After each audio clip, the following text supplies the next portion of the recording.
Latitude Media, podcast at the frontier of climate technology. Do you guys remember when I asked you if you had panic bought anything after the tariffs were announced? Oh, gosh. What did you do? I finally caved. I broke down and purchased multiple toilets and like 100 rolls of toilet paper and paper towels. I'm more worried about if you bought more elk meat.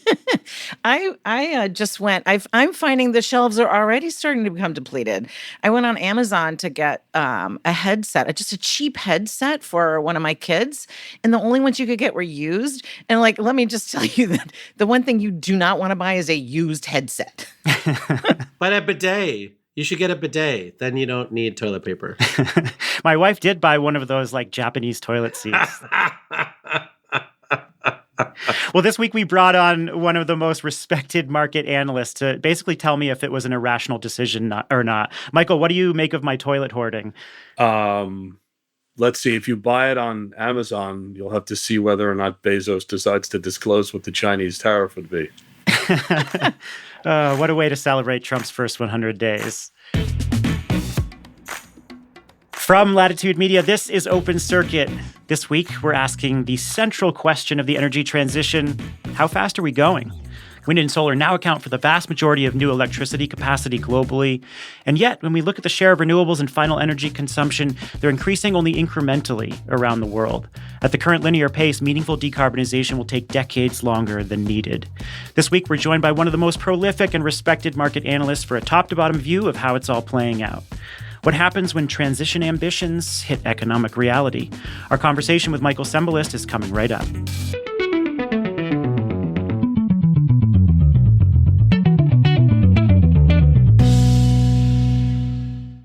Open Circuit is brought to you by Kraken, the only proven AI-powered operating system for utilities. Eva Buren is the global lead for energy retail and consumer services at Accenture.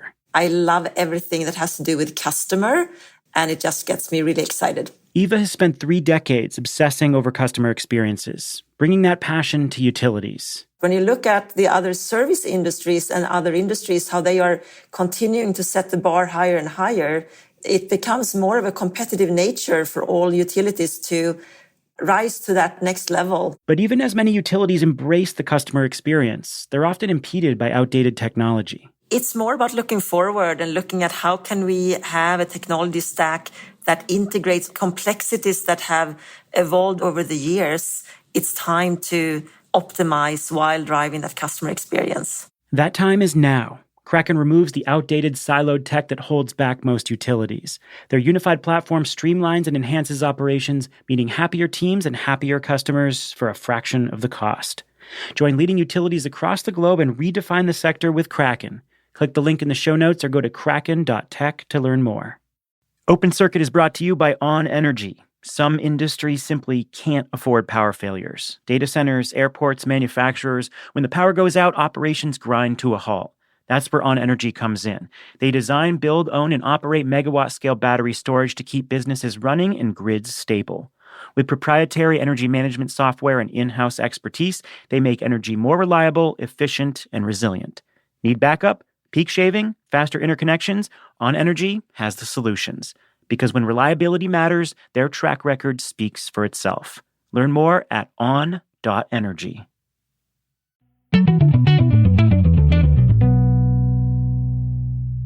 I'm Stephen Lacey, executive editor at Latitude Media. Welcome. I'm joined by my co-host, Jigar. Shah is a clean energy investor and former director of the DOE's Loan Programs Office. Jigar, you announced a big thing this week. Yeah, Jonathan and Silver and I have decided to, set up a new firm called Multiplier, and we're helping companies part-time. We all have other stuff going on, but helping companies get better exits. What is it? He's a former director of the Loan Programs Office as well. What is it like when former directors of that office get into a room? Do you guys get like commemorative jackets and sit around smoking pipes, talking about treasury curves and liquidity spreads?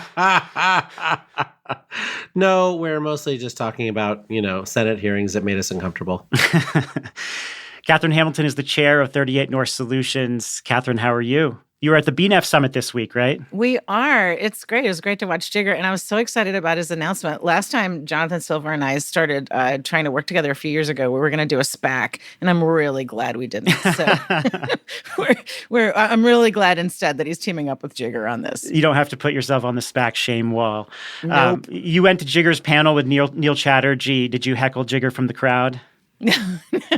No, just Neil. So our guest is Michael Cembalest, chairman of market and investment strategy for JP Morgan Asset and Wealth Management, where he writes the influential Eye on the Market newsletter, a superbly crafted analysis on economic and market trends. We're so happy to have him here. And every year, Michael writes a comprehensive energy report, which is required reading for anyone trying to understand the complexities of global energy markets. His latest report, titled Heliocentrism, Objects May Be Further Away Than They Appear, offers a clear-eyed view of the state of energy and decarbonization, and he is here to help us understand it and talk through it. Michael, welcome. Thank you. Really good to have you here. I read that Jamie Dimon once called you one of our firm's great thinkers. Do you put that on your business card? Yeah, I don't have business cards anymore. It's a digital world. I don't even carry a wallet. I'm actually curious, before we dig into the data, you say in this report that you hope that government statistics agencies will continue to provide data under the Trump administration. Are you seeing any data decay right now? Yeah, sure. There's a couple of BEA and BELS websites that we used to go to, and when you log into them now, you get like a denial of service message, or sometimes you'll get, this activity has been suspended for budget reasons. And, there's two levels of badness. One level of badness is they just decided to cut that particular function because there's not a lot of users like me that use that particular data. The worst level is they have actively decided which data sources to stop updating because they would provide some potential negative commentary with respect to the administration policies. It's too early to tell which one they are. Both are bad. Mm. And so do you feel like this is going to be really damaging for just your work and thinking through economic indicators? It's not going to be great. More data is always better. Look what happens in China. There's so little confidence in some of the officially released statistics that people derive their own. Bloomberg does this. They derive their own China indicators based on electricity consumption and port traffic, and think that they triangulate to what they think the Chinese economy is actually doing. There's a lot of really important data that comes out of the EIA, and based on the budget cuts that are being proposed, we can't tell at this point how much of that will get sustained. What's going to happen to all the fantastic reports that come out of NREL and NBNL? I'm kind of holding my breath. Mm-hmm. Okay, so let's get into the report. It's the subtitle, as I said, is Objects May Be Further Away Than They Appear, suggesting there's this disconnect between perception and reality of how the energy transition is playing out. And I want to start with a chart that you call the Scorpion Bowl chart. Why do you call this the Scorpion Bowl chart? What's in it, and what does it tell us about the current pace of the transition? Sure. I went to, in the early 1980s, I went to college in the Boston area, and there was there's the bar called the Hong Kong Bar in Harvard Square. And they served a thing called the Scorpion Bowl, and it was terrifying. It had everything in it, like rum, gin, vodka, tequila, fruit punch. It had everything in it. And I for whatever reason, I was thinking of it when I put together this chart that we monitor the speed of the transition, which looks at the renewable share of final energy consumption. Because if you unravel it, it's got everything in there, right? Any efforts to decarbonize transportation, industrial production, biofuels, rooftop solar, deep geothermal, no matter what the widgets are, blue hydrogen, any of the colors of hydrogen, it's in there. And so, and it's a useful measure to track how the transition is going. And sounds like a tasty drink. Well, it depends. It tasted good, and then the next morning it wasn't so great.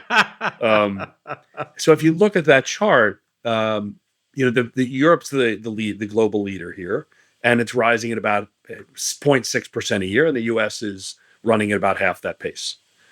And so, when you look at the chart, it sends a different message than the other statistics that you cited, which are also in the piece, which is about the explosion of solar power and the fact that it, in a couple of years, it'll probably represent 3/4 of new electricity capacity additions globally.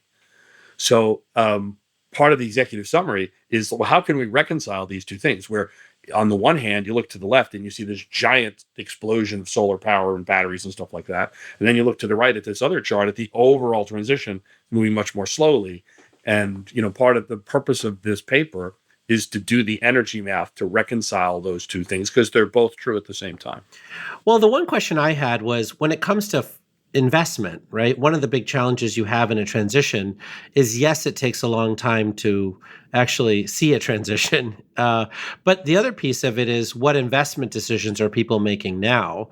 I think it's very obvious that GE Vernova has been crystal clear that they're not building a new natural gas turbine manufacturing plant. They're just debottlenecking the one in South Carolina because they don't believe that they'll have persistent demand for new gas turbines way into the future to pay for that. And you see similar decisions being made by the auto companies around investments in new engine plants or things like that, because we peaked in internal combustion engine car sales in 2019. And so, as part of this, can't both things be true, which is the transition takes a long time and investment decisions that are quite profound are being made right now that will have big impacts around the future? I agree with that. We also have to make the investment decisions, and which can be treacherous. A lot of these businesses, some of them are highly leveraged. A lot of them live and die based on combination of tax policy, purchase of voluntary carbon credits, and the track record for investors in renewables, if you strip out the SPAC year of 2021, has been quite difficult. So, and then if you look underneath the hood, there's 5 or 6 different renewable energy indices. Their operating margins are pretty low compared to a lot of the other sectors that we invest in. So we have to be really careful when investing in this renewable transition, because a lot of times the opportunity set's just not that profitable.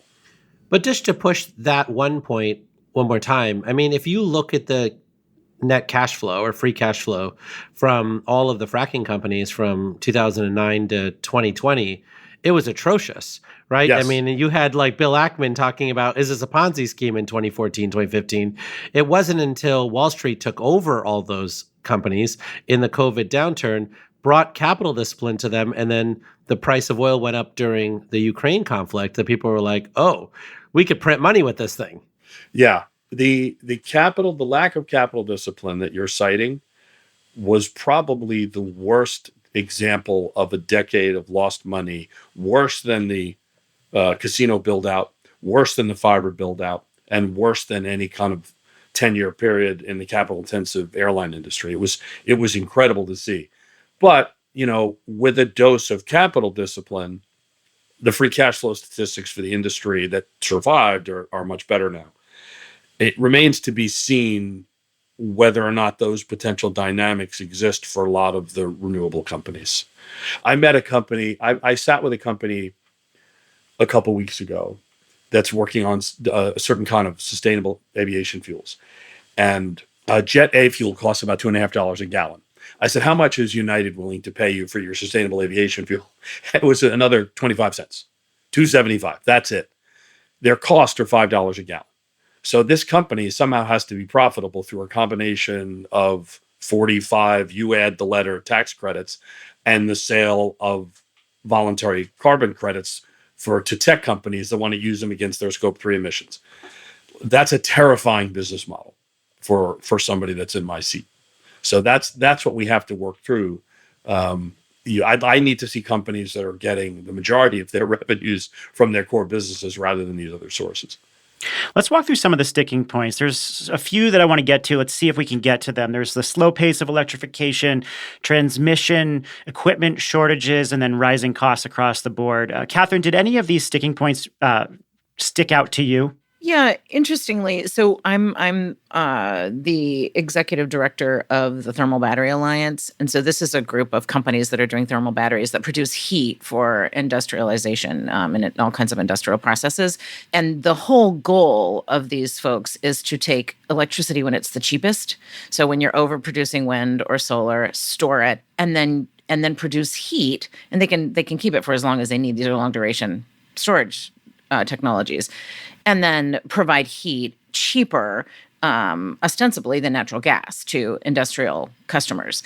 So, I'm looking at the sticking points, and I realize electrification is not going as fast as it could, but there are things that are sort of waiting in the wings that I think we're at a very close point of scale. I mean, it'll take a little bit. It'll take more investment. It'll take more policy for them to scale. But I think things like thermal batteries, geothermal, there's some things out there that are percolating along. And I'd love to hear what Michael thinks about kind of not just where we are now, but what does it look like going forward for electrification? Yeah, I like in principle, I like the industrial heat idea a lot.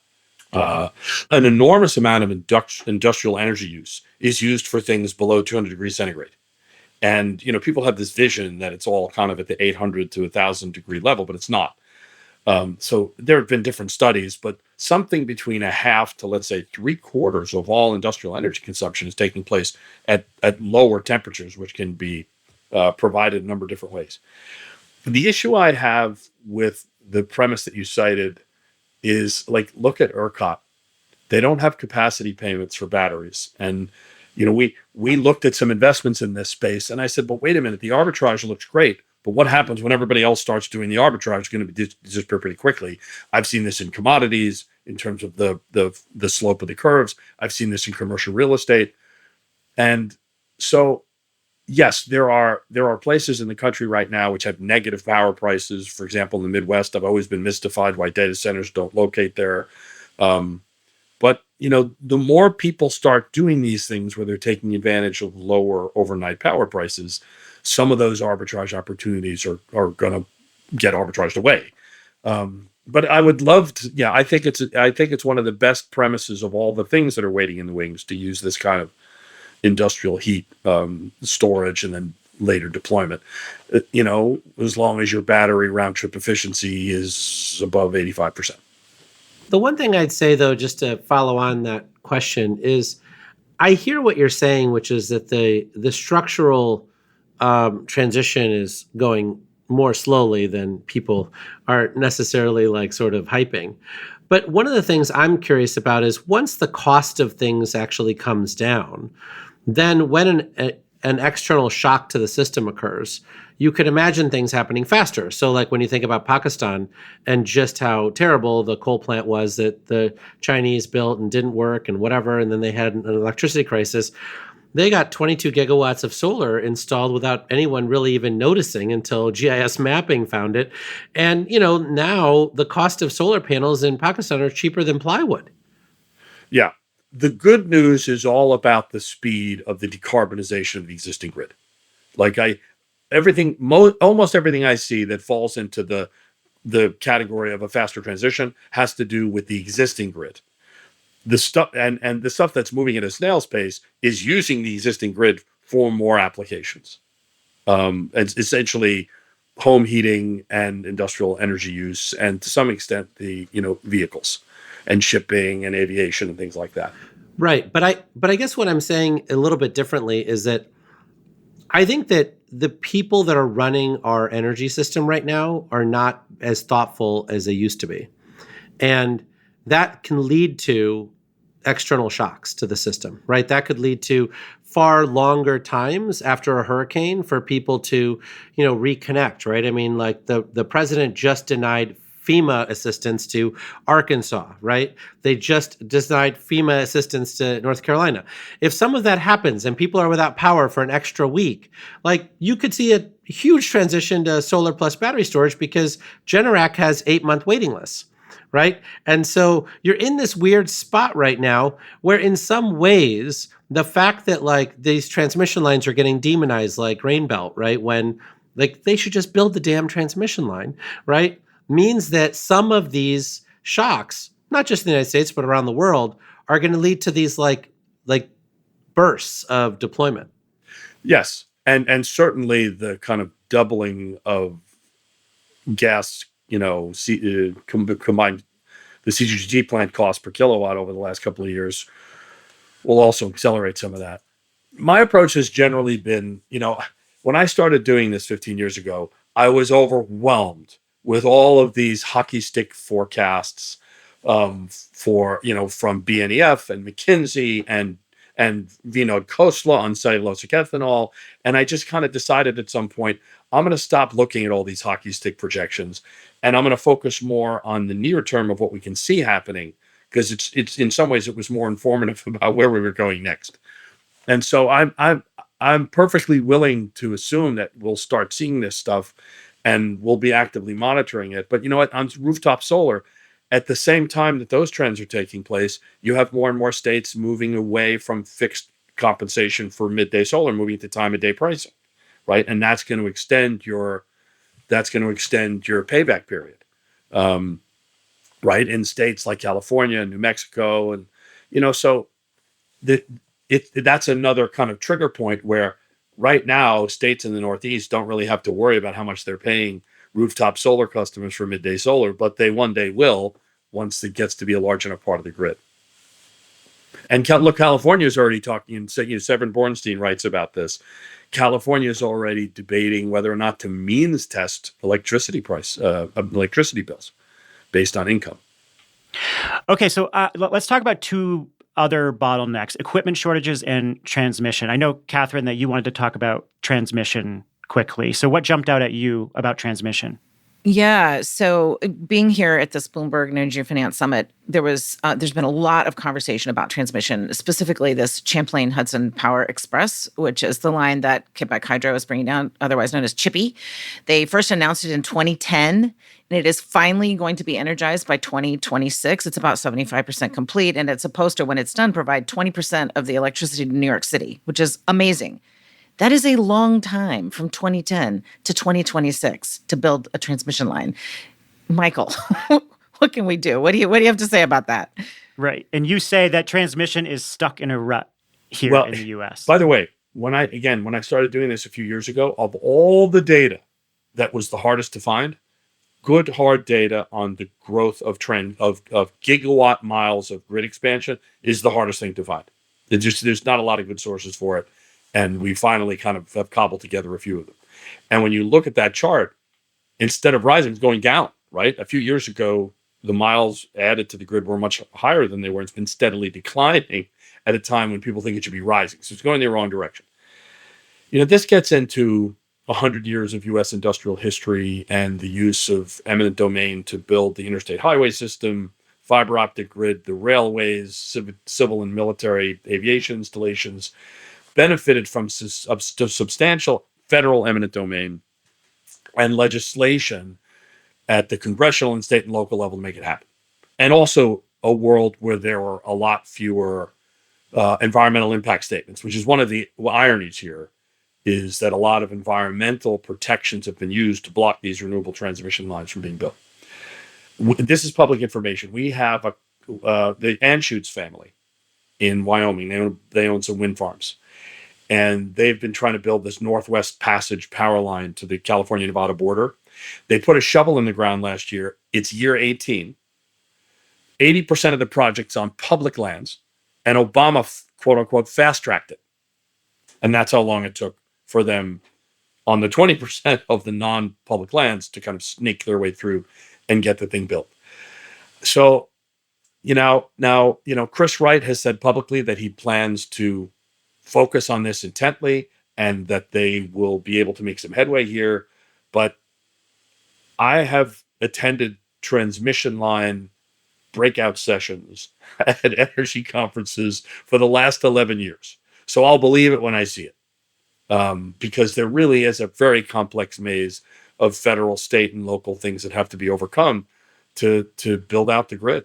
But this is also where competence matters a lot, right? I mean, part of the problem with the Transwest pipeline with Phil Anschutz, which I've gotten to know Phil pretty well through that project, is that it's going to come in at 4.5 cents a kilowatt hour. It's not going to be 1.8 cents a kilowatt hour, right? And the question becomes, in a market-based system, how do you pay for that? It's very obvious that if you rate-based that line, it would reduce costs for everybody across the entire grid and pay for itself in 3 or 4 years, right? The same as, for instance, if you build a transmission line from Boston to North Carolina in federal waters, it would cost $20 billion. It would link NEPOOL, New York ISO, and PJM together. And NEPOOL customers alone from that line would save $4 billion a year, right? And so because their wholesale prices are roughly double what is in PJM and New York ISO. But Lord Almighty, like, who actually does the cost allocation, right? Like how do you get NEPOOL to pay for all of it? Yeah. Right. And so we're in this weird spot where it's like, I don't know how the markets work. I've heard Ernie Moniz talk about this. He does a lot of work with JP Morgan as part of his initiatives, the Futures Initiative. And, it's amazing to see a guy as brilliant as Ernie say, yeah, he would sit in a room with 3 people and he just couldn't get any of them to agree to do anything in their own collective interest.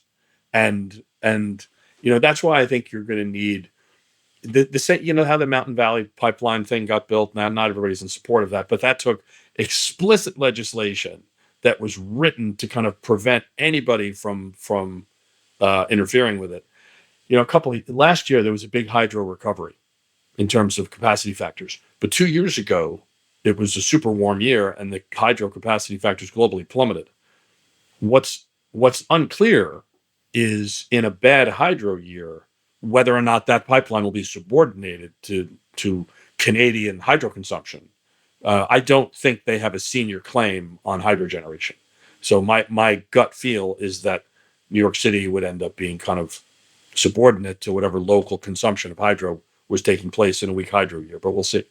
Ironically, when the Inflation Reduction Act was passed, the one piece that fell out was a tax credit for transmission, which was heartbreaking because it was Chairman Manchin said, we don't need this. And I think it was because of some utilities that got to him. But I've been working with Sue Green for years, and that's a merchant line, and it's supposed to connect Iowa to Illinois, all on rail rights of way, highway rights of way. They've had no issue getting in. It's not about permitting and siting. That is not the issue. The issue is capital cost and trying to figure out how do we defray it. And if certainly an investment tax credit would have made a huge amount of difference in a project like that. We have to be able to figure out, how do we get something like that done? How do we unlock it? How do we, it's going to be more expensive because it's underground, and yet they'll be able to deliver more electrons through the pipe than they would overhead and a lot faster. So I don't know. I do think we need some more policy and some more thought about how do we get these big things done. Yeah, the government, with respect to energy, doesn't seem to be very good at kind of normal NPV analysis that business people do all the time, where you make an upfront investment, it costs you money, and then you reap benefits. Interestingly, there are parts of the government which do this real well. Right now, the CMS is publishing all sorts of reports on how providing GLP drugs solely for obesity purposes might not pay off, because based on the projected costs of the drugs, they won't yield enough long-term benefits in terms of their use in Medicaid and Medicare. So there's parts of the government which are pretty good at NPV analysis, but I don't see it applied often enough in the energy space.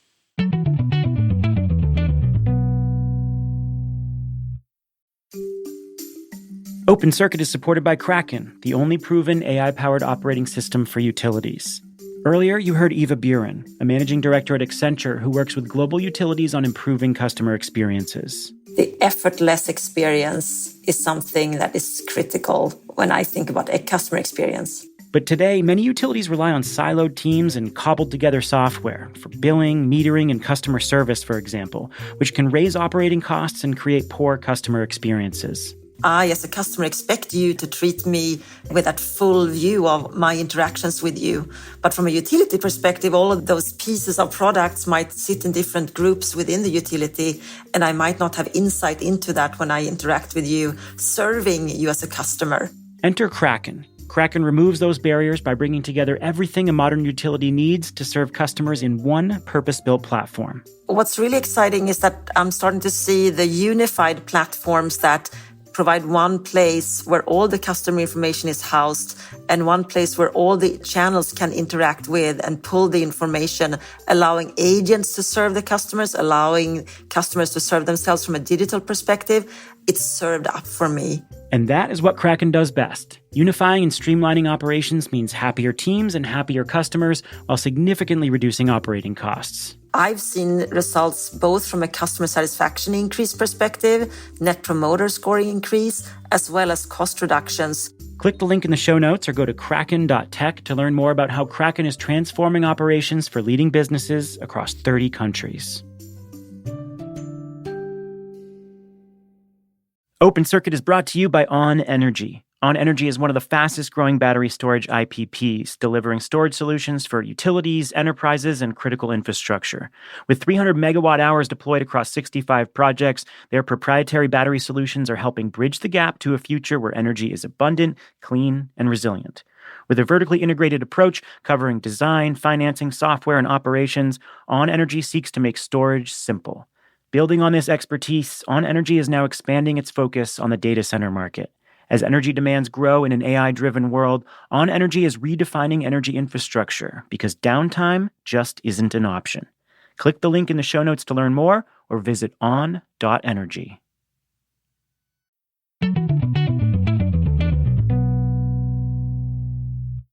So coming out of COVID and into the trade war era, we've seen supply chain disorientation, rising costs for everyone. Your report highlights transformer delivery times extending from many weeks, 4 to 6 weeks, to multiple years. There are rising costs for wind and solar PPAs. Meanwhile, the cost of building gas is climbing 3x, according to NextEra's CEO. So talk to me a little bit about how equipment shortages and rising costs are playing into the development of both renewables, storage, and gas. Yeah, it's one of the things we try to do each year. And you know, I take a lot of pot shots at Lazard because I think levelized cost of energy is the cocktail napkin of energy math, right? Because Peter Orszag deserves it. and I think for 15 years or so, they were publishing LCOE measures which weren't really fairly measuring intermittent costs for wind and solar against gas because they weren't including any kind of cost of grid stabilization, backup, thermal power, battery storage, etc. They've added in some kind of token non-disclosed calculation. But, me and a lot of other people like Paul Joskow at MIT are just dubious of the concept. So it's right now, it's particularly difficult, even if you have models which adjust for all those things, to nail down the relative cost of power.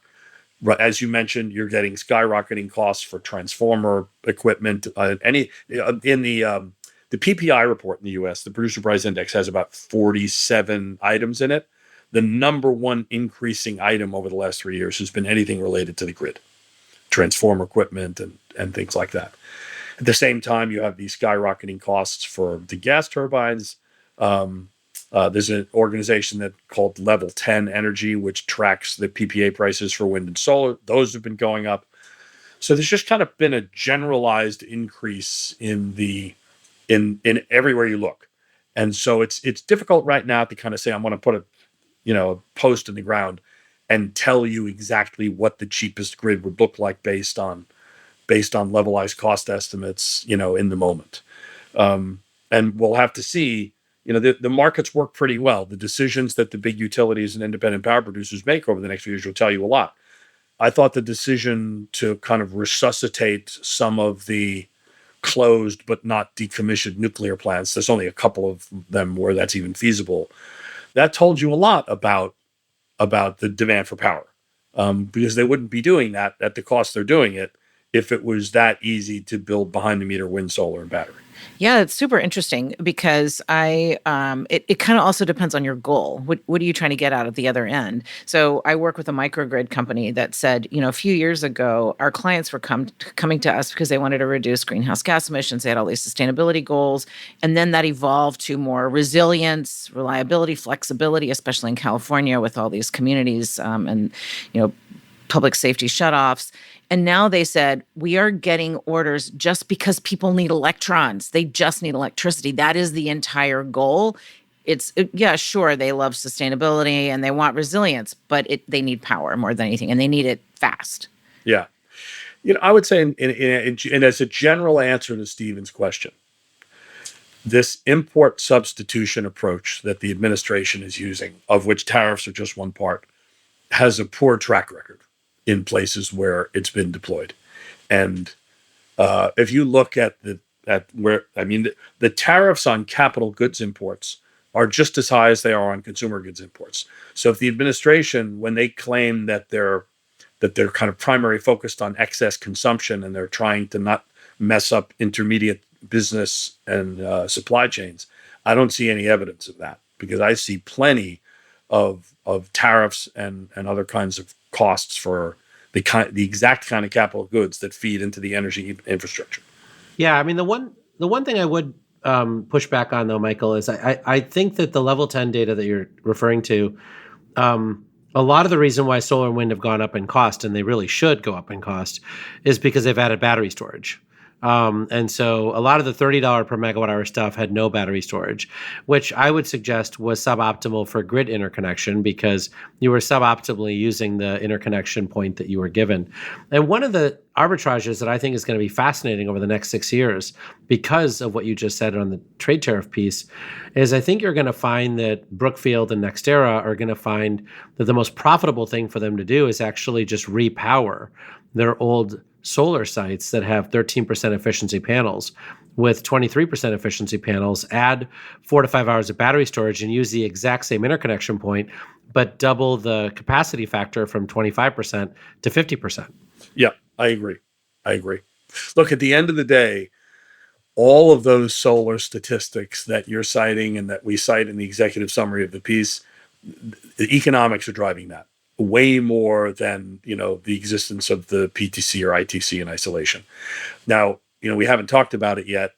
The administration, I think, is going to look to the energy bill as a big pay for. I mean, the only big numbers that I see them coming up with are gutting the energy bill and about $600 billion of Medicaid cuts to pay for extension of the tax cuts and no taxes on tips, no taxes on overtime, $300 billion of Homeland Security spending.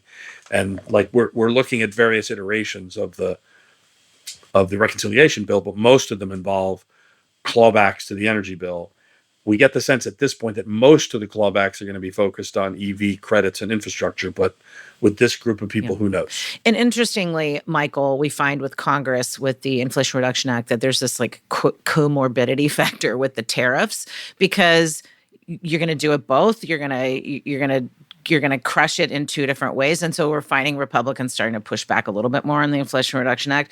But I noted that we are almost 7% through Trump's presidential term, which is lower than any tariff he has put on anything so far. And it would just be interesting to hear from you. I know here at the Bloomberg Summit, everybody's like, oh, it's going to settle down. Don't worry. Everything will be okay. Because I think people don't want to contemplate this constant up and down and not knowing what the tariff structure is going to be. I'd love to hear your take on just where this is headed. I wish I knew. I did a webcast a couple of weeks ago where I talked about this, and I started the webcast. This is the redacted. Yes, it was the one where I had the penguins on as I brought some penguins as the trade representatives from the McDonald and Rhode Island. It was brilliant. I started the webcast by saying I can imagine two states of the world, and let's use Vietnam as an example. Vietnam's a country that has modestly higher tariffs on the U.S. than the U.S. has in exchange, and has some local non-tariff barriers, particularly as it relates to things like agriculture. So I can imagine the administration saying, all of this, that what we're doing is really just designed to open the playing field for American companies to do business in Vietnam.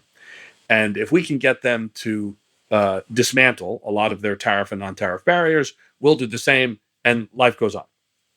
Mission accomplished. We've done what we needed to do. In that case, the trade deficit with Vietnam will still be there because of relative cost of production, relative costs of labor, and all sorts of macroeconomic things. Scenario B is that's not what they're looking to do. They don't really just want a level playing field with Vietnam. They want to eliminate the trade deficit with Vietnam, which is a much harder hurdle to accomplish because you would need gargantuan tariff levels to offset all of those underlying economic drivers, which are creating the trade deficit in the first place. Depending upon the day, the week, the hour, and which particular cabinet member is talking, they're pointing either to A or to B. And my fear is whenever the markets go down, they tell you it's A. And when the markets go back up, they tell you it's B. And so right now, I think the markets are still underpricing the risk that they are really trying to achieve a long-term economic rebalancing, which they believe would repatriate manufacturing and production back to the United States. And I think that's going to be just a very, very, very difficult and costly road. Let's turn to data centers now. Katherine, you shared that anecdote about the microgrid company saying that people are coming to them because there's this mad scramble for power, and so much of that is coming from data centers, many of which have a big AI component to them. What do you make of these crazy projections, Michael, of coming data center capacity? And do you think that the economic value of AI is going to actually justify the expansion we're seeing? I want to get your sort of view on data center expansion broadly, and then we can talk about the energy component. The hyperscalers are spending hundreds of billions of dollars a year on this AI infrastructure. We will eventually need to see a massive uptake of inference models by the corporate sector to pay for all of that. And I've written over the last year a few pieces drawing on some analysis that was done by Sequoia Capital, suggesting that we're going to need to see a few $100 billion a year of corporate adoption of AI to be willing to pay for all this. And we're right now in the zone where you're still getting the hyperscaler spending. I think we've got another 18 to 24 months of that continued spend without the proof statement of adoption on the corporate side, because there's so much momentum behind it. But within 18 to 24 months, I think people are going to focus less on what the hyperscalers are doing and what companies like JP Morgan are doing. Now, we have 300 AI projects or so going on within the bank, fraud detection, issues around customers and settlement and custody and things like that. But the jury is out about the magnitude of the productivity benefits they will generate and how much we'd be willing to pay for them. And so there's lots of interesting anecdotes at this point. Klarna said they've saved 40% of their cost by reducing their data center employee requirements because of the chatbots. And there's Copilot has made coding much more efficient. But it's a cloud of anecdotes right now as it relates to the real productivity benefits associated with AI adoption. And we're trying as hard as we can to put our finger on the pulse to see what's actually going to happen. But it's the data is very squishy at this point, for lack of a better word.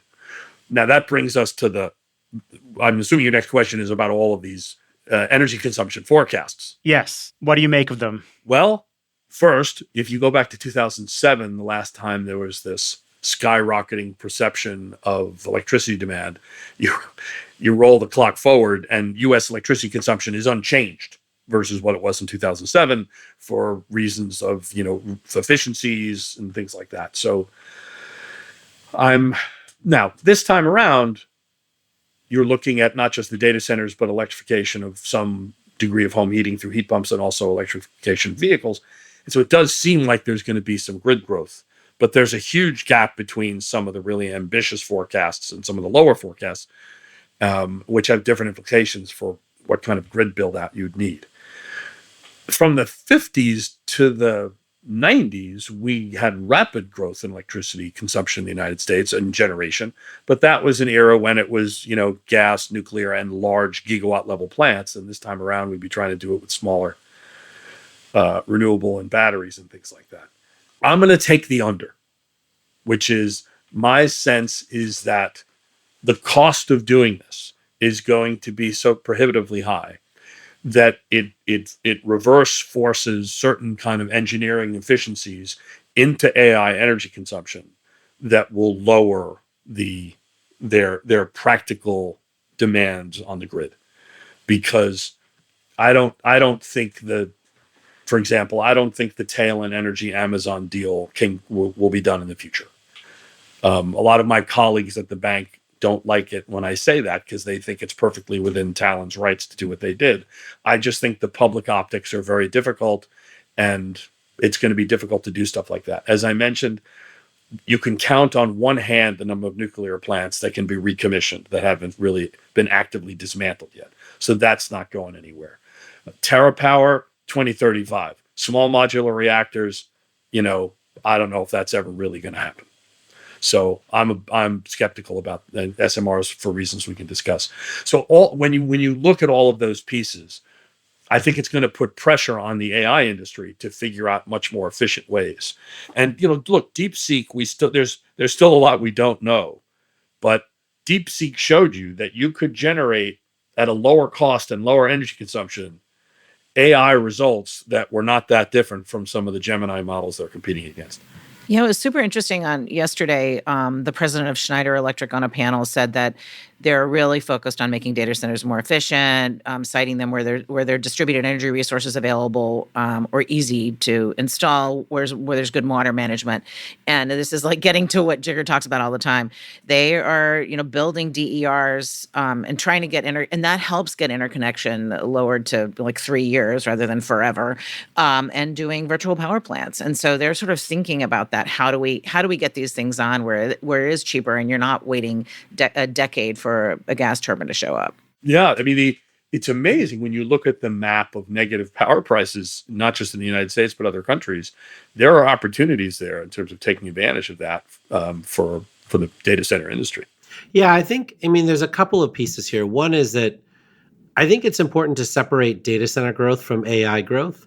I think data center growth is going to continue unadulterated. Like there's a lot of people who continue to save pictures on their account and keep paying Google an extra $3.99 a month. And those folks need data centers. And so that's going to double data center consumption from about 170 terawatt hours, I think, to 340 terawatt hours by 2030. And then I think I totally agree with you. AI is going to be a lot less than people are saying it's going to be in terms of power consumption. I've been sticking to my number of 25,000 megawatts of new load growth by 2030. And I think that number is coming closer into view as people downrate stuff. But the one thing I would say is a mega trend that I think is going to happen is it is very clear to me that Waymo is going to succeed, and especially under this administration. And I think when you think about what that means, right, Waymo is collecting ginormous amounts of data to be able to drive every one of their cars and to figure that out. They already have much higher market share than Lyft in San Francisco, and they're launching in DC soon. And so I think as these sort of asset utilization breakthroughs occur, I think that there's this nexus between AI, those asset breakthroughs, right, and the finance behind them. And so like that then provides that sort of killer use case. Because as you know, automobiles are notoriously terrible for asset utilization. They are. For that thesis to play out, the cost of doing so has to be able to be retrofitted in the usage of those assets. So that's the piece that we're still waiting to see. Some of the early Waymo models were actually quite expensive to operate based on how the prototypes were built. By the way, here's a fun fact for you on autonomous vehicles.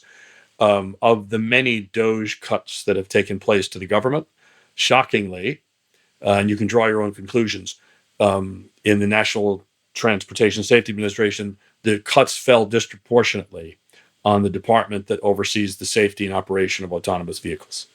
Oh yeah, and the offices, draw your own conclusions, and the offices that denied Andreessen Horowitz companies cryptocurrency banking licenses. I want to take a geographic approach now and talk about Europe and China. I know these are really heady subjects, but I want to see if I can lump them together here.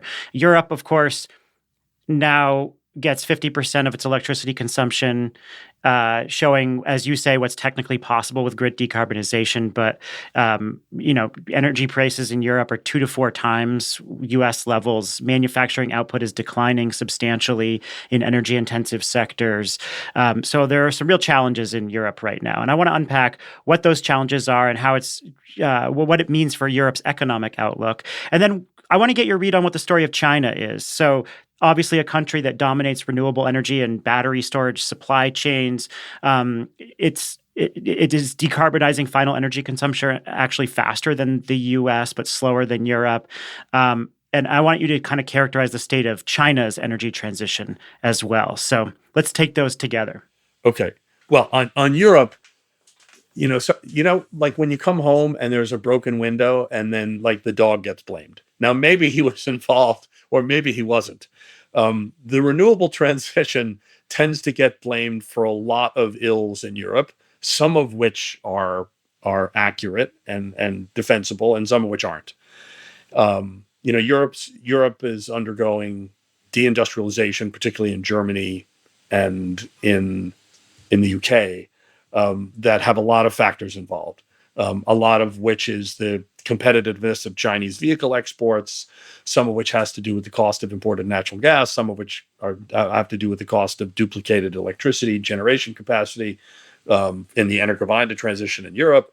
Part of the decision by Germany to shutter all of its nuclear plants, increasing its exposure on imported Russian pipeline gas, U.S. LNG. So it's a lot of stuff going on, and just like the power outage in Spain this week, renewables will immediately get the blame.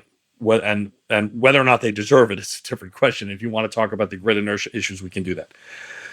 But Europe is paying a price that, broadly speaking, that its governments and people have been supportive of. Right? I mean, the carbon border adjustment tax mechanism is unique in the world in that regard, and Europe is, as a society, compare their gasoline taxes versus the U.S. Right? As a society, they are more committed to paying an economic price for the energy transition than the U.S. has ever been and probably will ever be. And there's a cost to that. I thought we would start seeing more fiscal federalism in Europe than we have been. Right? It's a monetary union, but not a fiscal one, and that could have offset some of the costs here, but. We'll see. Now you have Germany actually pushing to finally do some increased fiscal spending, which could offset some of the blow. But I think the example of Europe to most people will be that you can achieve a greater penetration of renewables on the grid and accelerate the transition, but that there'll be an economic cost for doing so. Yeah, I mean, it really just comes down to, figuring out what you're transitioning to. I think they stayed on feed-in tariffs way too long. It cost the German people 200 billion euros, more than it should have as a result. But now you look at the UK, for instance, where, they have this contracts for differences structure for offshore wind, and yet they're paying record prices for wholesale market prices because of the LNG gas imports that they have right now. I don't know why they keep paying these massive windfalls to the offshore wind folks when wholesale market prices are high. Some of these market mechanisms just need to be adjusted because they're not working. Yes, and it's weird because you could understand why those market mechanisms were needed in the inception of some of these things. Yeah. But it was like they never contemplated how they would exit them. And then you have these vested interests that are going to fight you tooth and nail before they give them up. There are a lot of folks talking about how renewables somehow took down the grid in Spain and Portugal. And we don't know yet exactly what happened, but they do have a real structural issue, which is they have 30 gigawatts of solar and they only have a gigawatt of batteries. By comparison, the UK has 13 gigawatts of solar and 6 gigawatts of batteries. And Laurent Segalin sent me some of this information, which I was really grateful for. They also only have one interconnection. It's a 3 gigawatt interconnection with France.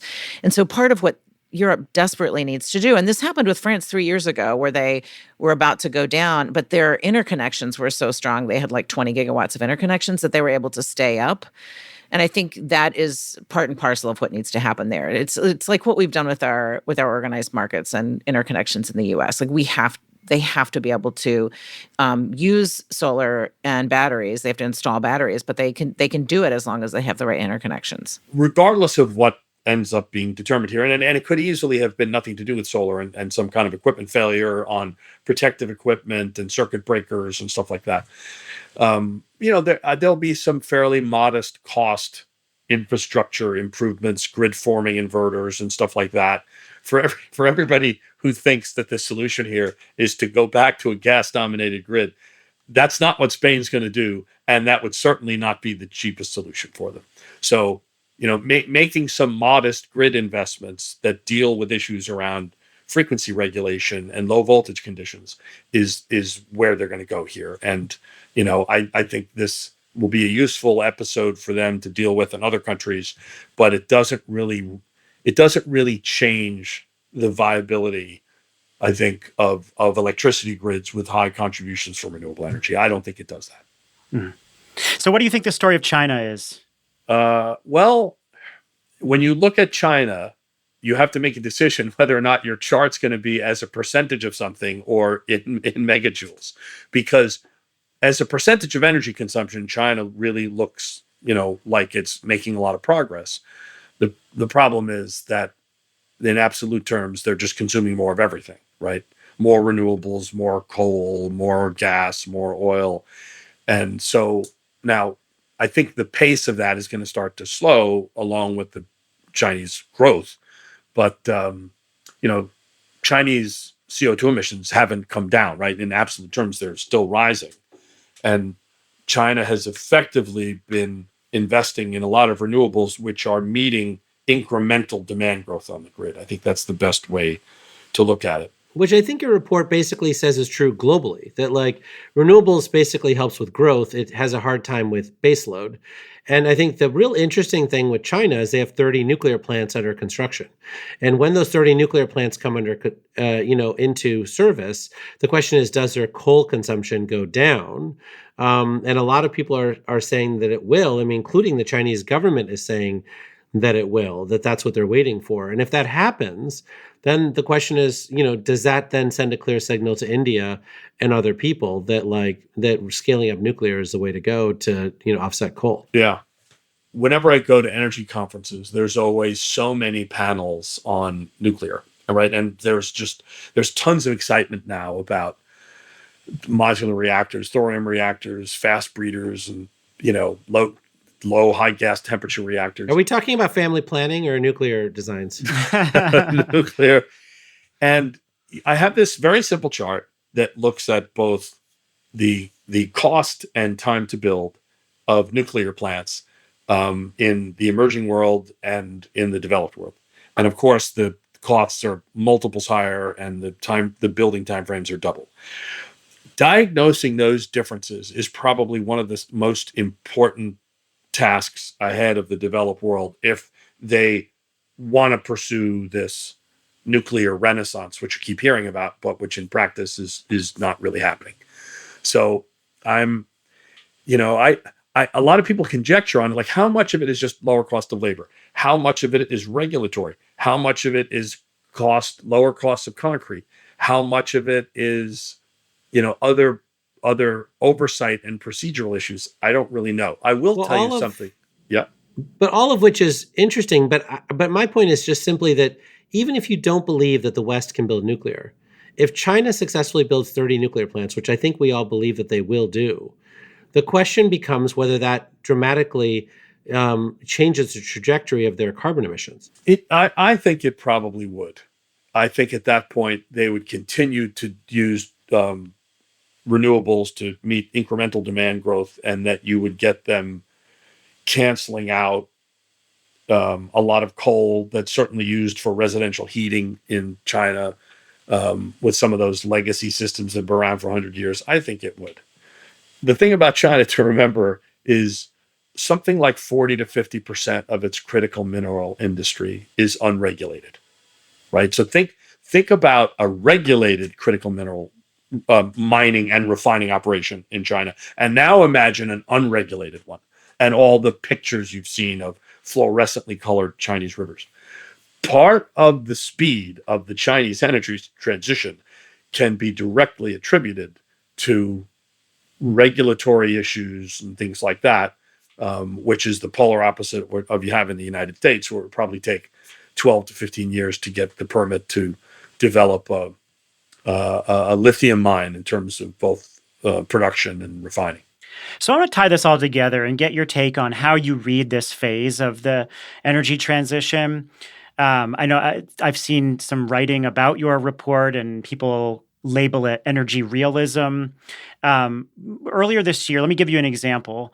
Earlier this year, Jeffrey Curry wrote this report called the New Joule Order, and from Carlyle, and he argued that we've reached peak fossil fuel trade, and that local security will trump decarbonization as a primary driver of the energy transition because we're in this era of trade wars, supply chain disruptions. And so rather than thinking about it as the net zero era or the era of decarbonization, the energy security will be the primary driver. And those localized development of supply chains and projects will ultimately help benefit renewables and batteries, along with a suite of other technologies. How do you frame out the way you describe the macro framing for this report and what era we are in energy transition? Well, there's certainly been a shock to the system when compared to the energy bill just from 3 years ago. I mean, the number one complaint, we have more CEO clients in our private bank than anybody, and the number one complaint from those CEOs is the violent pendulum swings in U.S. capital policy, tax policy, as it relates to things like this. It's very difficult to plan. And so, yeah, the pendulum is swinging right now. And it does make sense to think about, energy independence when you saw what Europe went through. But I think people need to be also realistic about the duration of U.S. natural gas consumption, which is on a consumption to probable reserves basis. The U.S. is not in as good shape as Qatar, Turkmenistan, and Russia and places like that. This natural gas boom is not going to last forever, and so at some point, energy security is not just going to be a reflection of your potential to generate fossil fuels, but is going to have to deal with other kinds of electricity and power supply as well, which is why the energy secretary is putting energy behind things like geothermal, because I think he understands that there's a lifespan associated with natural gas that is not infinite. Michael Cembalest is chairman of market investment strategy for JP Morgan Asset and Wealth Management.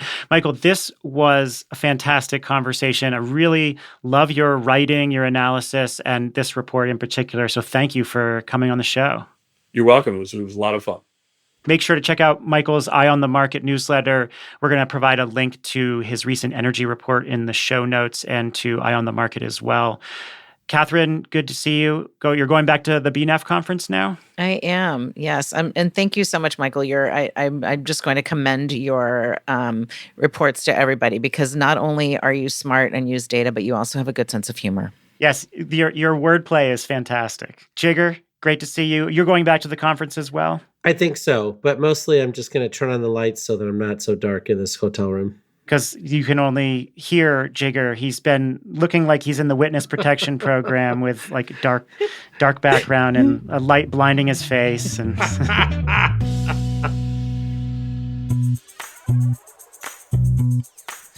anyway, thanks all. This was great. Open Circuit is produced by Latitude Media. Jigar, Shah, and Katherine Hamilton are my co-hosts. The show is edited by me, Stephen Lacey. Sean Marquand is our technical director and mixes the show. He also wrote our theme song. Ann Bailey is our senior podcast editor. Latitude Media is supported by Prelude Ventures. Prelude backs visionaries accelerating climate innovation that will reshape the global economy. Learn more at preludeventures.com. For more in-depth reporting on the topics we cover on this show, of course, go over to latitudemedia.com. You can subscribe to our newsletters and give this show a rating and review wherever you get podcasts. We ask it every time, but it is hugely helpful, and we thank you very much. We'll see you next week.